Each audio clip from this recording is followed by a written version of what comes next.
Assalamualaikum warahmatullahi wabarakatuh. Selamat malam. Perkenalkan, nama saya Feliana Melanti Dewi. Saya dari kelompok 3 akan mempresentasikan tugas text mining dengan judul integrasi fitur pada dataset Indonesia Food Recept.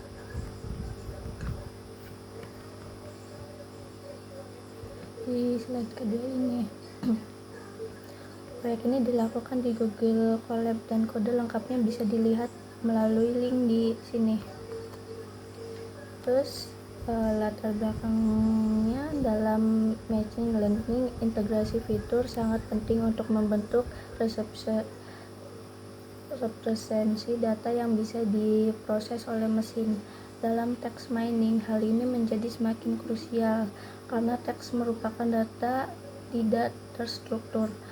Dengan fitur yang tepat, kita bisa lebih mudah memahami pola bahasa yang tersembunyi dalam teks. Tujuan dan ruang lingkup. Tujuan dari proyek ini adalah menetapkan teknik integrasi fitur dan mengevaluasi hasilnya. Ruang lingkup mencakup proses di Google Colab dengan fokus pada analisis data dan metode clustering. Dataset yang digunakan adalah kumpulan resep makanan Indonesia. Dataset dan tools. Dataset kami berisi sekitar 14.946 resep makanan dengan kolom utama yaitu step, title, dan ingredients. Tools yang digunakan yaitu Python di Google Colab dengan membantu beberapa library seperti Sklearn, NLTK, Genshin, dan Matplotlib. Di slide ke-6 itu ada langkah implementasi. Langkah-langkah yang kami gunakan yaitu pertama, processing dengan menghapus stop dot dan melakukan stemming.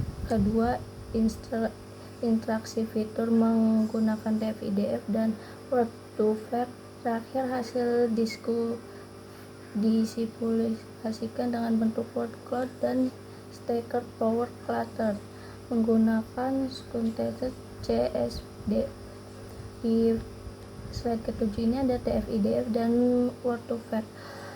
Untuk TF-IDF, kami mengubah kolom step menjadi vektor numerik yang mewakili pentingnya kata dalam setiap resep. Kami juga mencoba word to vec untuk menangkap makna kata secara menatik. Contohnya kata ayam akan memiliki vektor yang dekat dengan kata-kata seperti daging atau goreng. Keduanya digunakan untuk melihat hasil dari integrasi fitur yang berbeda. Sekian dari saya. Nama saya Hasya Nailah Nuziarova, NIM 41236719. Saya di sini ingin melanjutkan presentasi dari slide 8 sampai selesai. Visualisasi dan analisis.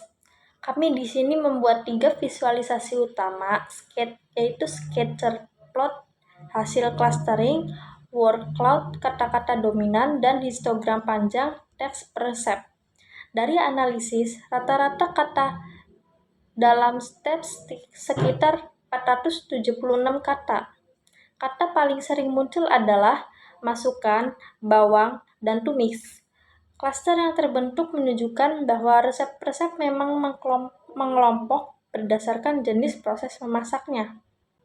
Pada gambar ini ditampilkan informasi deskriptif dari dataset, yaitu total sebanyak 14.945 baris dengan 10 kolom. Panjang rata-rata teks langkah memasak adalah 476 kata dan rata-rata jumlah kalimat adalah 23. Di sebelah kanan, kita bisa lihat histogram distribusi panjang teks per resep. Grafik ini menunjukkan bahwa sebagian besar resep memiliki jumlah kata antara 100 hingga 200.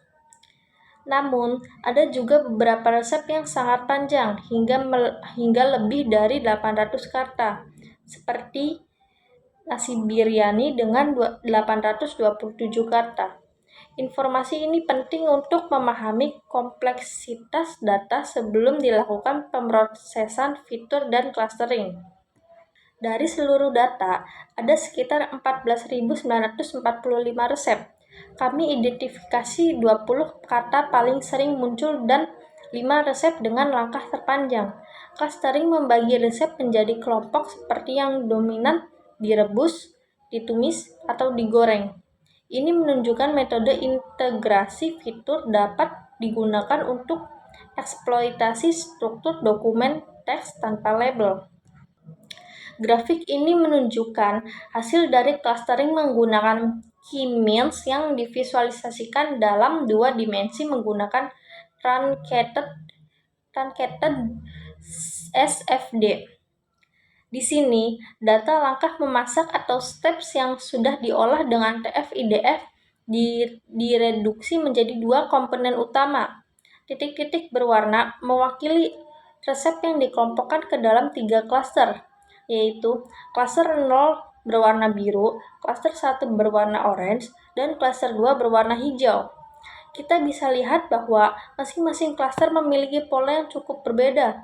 Ini menunjukkan bahwa model berhasil mengkelompokkan resep berdasarkan kemiripan kata atau pola kalimat di langkah memasaknya. Kesimpulan dari tugas ini adalah integrasi fitur sangat penting untuk mempermudah pemrosesan teks. Lalu, TF-IDF dan Word2Vec mampu mempresentasikan langkah memasak dengan baik. Visualisasi membantu memahami hasil model. Tantangannya adalah pada tahap pre-processing dan pemilihan parameter. Metode ini bisa digunakan untuk klasifikasi otomatis resep atau rekomendasi makanan. Sekian presentasi dari kami. Mohon maaf jika ada salah kata. Saya akhiri. Wassalamualaikum warahmatullahi wabarakatuh.